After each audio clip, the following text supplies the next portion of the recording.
మనం టైంకి పడుకొని టైంకి లేచామంటే మార్నింగ్ స్టిమ్యులేషన్స్ ప్రాపర్గా ఉంటే నీట్గా మోషన్ అయిపోతుంది మనకి. మనం లేట్గా లేచామనుకోండి, టైంకి స్కూల్కి వెళ్ళాలి పిల్లలు, టైంకి ఆఫీసులకి వెళ్ళాలి. సో మనం ఈజీగా హరీబరీగా లెగిసి హరీబరీగా పనులు చేసుకుంటూ ఉంటాం.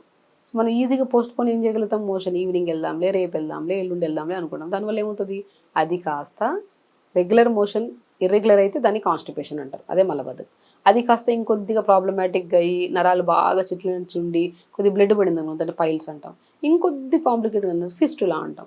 ఇంకొద్దిగా కాంప్లికేటెడ్ లాస్ట్ స్టేజ్లో కొలైన్ క్యాన్సర్ వరకు వెళ్తుంది. అవసరమా? చిన్న సమస్యని చిన్నగానే మనం తీర్చేసుకోవాలి. మలబద్ధక సమస్య ఓన్లీ మన చేతులారా మనం చేసుకుంటున్నాము, ప్రతిరోజు మార్నింగ్ మోషన్కి వెళ్తే అయిపోతుంది అంతే. ఎందుకంటే ఒకవేళ మార్నింగ్ మోషన్కి వెళ్ళకపోతే నెక్స్ట్ డే మార్నింగ్ అంతా బ్లోటెడ్గా అనిపిస్తుంది, గ్యాస్ రిలీజింగ్ ఎక్కువ అవుతుంది, కంఫర్టబుల్గా వేరే వాళ్ళతో మనం మాట్లాడలేము, బ్లోటెడ్గా హెవీగా అనిపిస్తుంటుంది. దానివల్ల బరువు పెరిగిపోతాం, దానివల్ల స్ట్రెస్ పెరిగిపోతుంది, కోపము ఇరిటేషన్ వస్తూ ఉంటుంది, బాడీలో different kind of sweat smell వస్తుంటుంది.